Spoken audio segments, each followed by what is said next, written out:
2 hari setelah hari Idul Fitri, Denny Indrayana membuat tulisan dengan framing yang tendensius, guys. Kalau menurut gue ya. Politikus Partai Demokrat tersebut nampaknya menjahit baju Presiden Jokowi dengan ukuran badan Susilo Bambang Yudhoyono. Patut kita apresiasi jika dia mengetahui persis strategi SBY selama menjadi presiden sebelum Jokowi, guys. Di antaranya, SBY menggunakan KPK untuk merangkul kawan dan memukul lawan politik.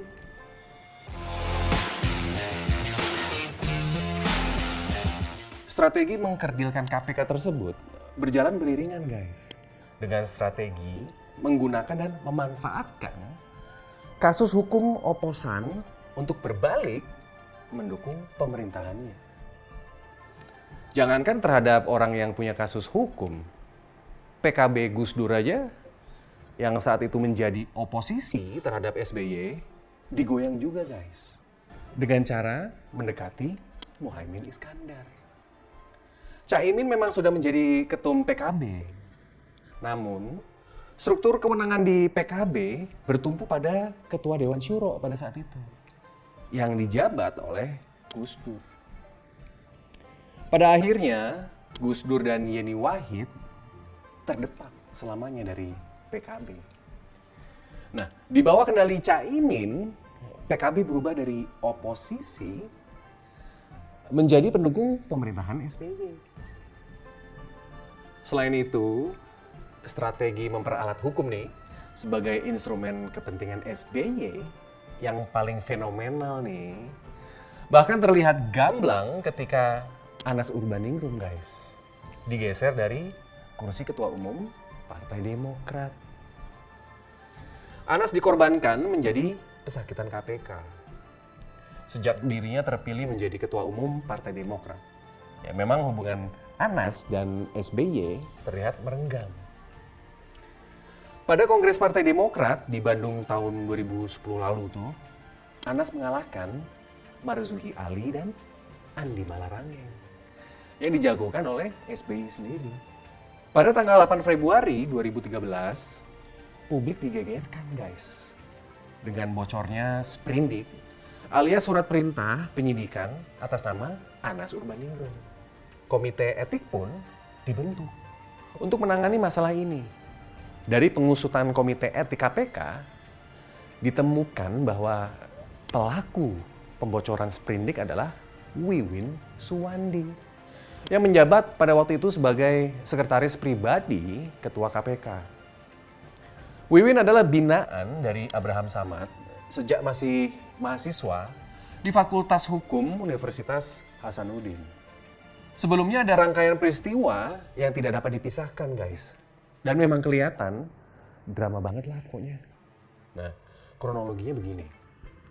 Pada awal Februari itu, SBY sedang berada di Jeddah, Arab Saudi. Namun, SBY sempat-sempatnya pada tanggal 4 Februari berpidato yang pada intinya memaksa kasus AU atau Anas Urbaningrum disegerakan. Itu sama saja tekanan terhadap KPK. Ujar dari koordinator divisi politik ICW, yaitu Ade Irawan saat itu. Dalam hitungan hari, tepatnya tanggal 7 Februari 2013, Abraham Samad, Zulkarnain, dan Adnan Pandu sebagai pimpinan KPK menandatangani sprindik, guys, atas nama Anas Urbaningrum. Dalam kasus itu, Hambalang. Nah, anehnya, sehari kemudian, Adnan Pandu mencabut paraf atas sprindik tersebut yang telah disetujuinya. Tetapi, Wiwin Suwandi yang saat itu tinggal di rumah Abraham Samad justru mengabarkan status tersangka Anas kepada Iman Putra Sidin. Kepada pakar hukum tata negara tersebut, Wiwin juga mengutip kata-kata Abraham Samad melalui BBM sebagai berikut, guys. Nih, gue bacain tapi ya. Jangan sebut namaku dulu. Soal saya yang ambil alih kasus ini. Supaya bisa jalan. Saya pakai kekerasan sedikit. Maka saya tidak mau tambah runyam. Kebocoran draft sprindik tersebut menjadi catatan hitam KPK, guys. Karena untuk pertama kalinya dokumen resmi KPK bocor dan beredar luas. Terlebih kebocoran sprindik itu seolah menegaskan ada kong kali kong oknum di dalam KPK tersebut dengan pihak otoritas untuk menjatuhkan nama Anas, guys. Komite etik akhirnya menyimpulkan dan memutuskan Ketua KPK Abraham Samad dan Wakil Ketua KPK Adnan Pandu terbukti bersalah melakukan pelanggaran kode etik. Walaupun Anas mencurigai statusnya sebagai tersangka dipengaruhi oleh faktor non-hukum, dia tetap menyatakan mundur, guys, dari Ketua Partai Demokrat. Ya, kita nggak paham persisnya kan, tapi ya logika aja lah yang sederhana. Masa sih aliran dananya nggak dinikmati oleh partainya? Ya nggak?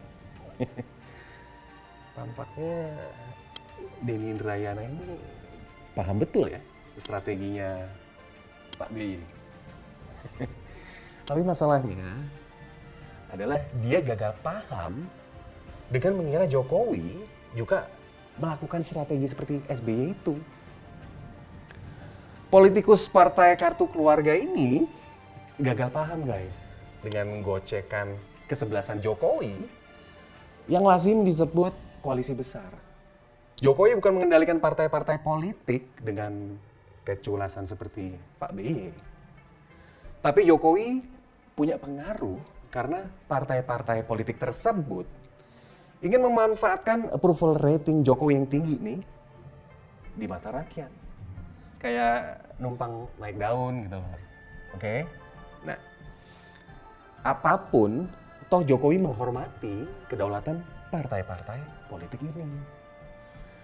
Bahkan kita bisa melihat bahwa Jokowi tidak mengekang mereka, guys, untuk mengajukan sosok dari partai mereka sendiri.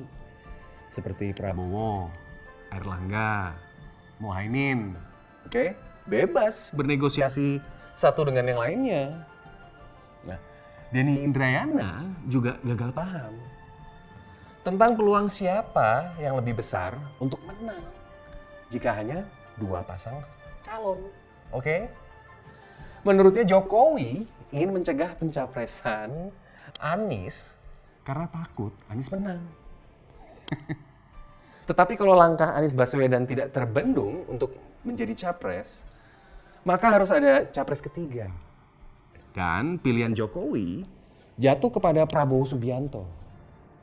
Itu dugaan pengabdi Partai Kartu Keluarga tersebut.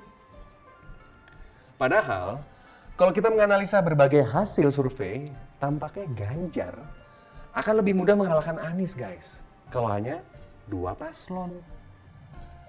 Apalagi kalau Prabowo jadi cawapres Ganjar, iya kan?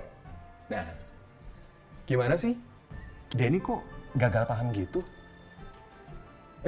Bukan Denny yang ini. Nah, tapi yang ini, ya. Nah. Kalau sampai Anies kehilangan tiket untuk menjadi capres, itu pun lebih disebabkan oleh ketidakkompakan antara Nasdem dan Demokrat. Oke? Karena ya memang beda pakem antara Surya Paloh dan SBY. Oke? Makanya mendingan mereka selesaiin dulu deh masalah internal koalisi perubahan ketimbang cuma mengalihkan isu dengan menimpakan kesalahan kepada Pak Jokowi. Padahal Jokowi fokus menjalin aliansi strategis, guys.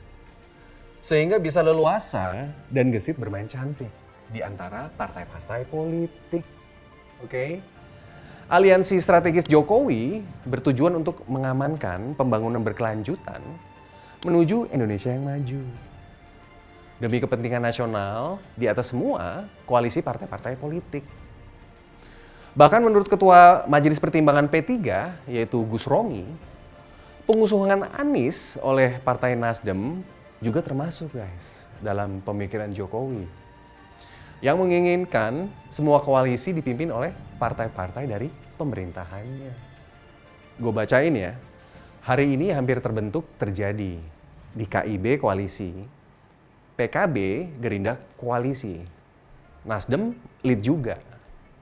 Anies kan leadnya Nasdem. Itu sudah tercapai, kata Gus Romi, pada tanggal 8 Maret 2023 lalu. Pastinya Jokowi tidak seperti SBY, guys. Jadi jangan lagi menjahit baju Jokowi dengan ukuran badan SBY. Denny Indrayana pasti takjub melihat gocekan kesebelasan Jokowi. Sampai galau begitu. Gue Singgi Zahid, ciao!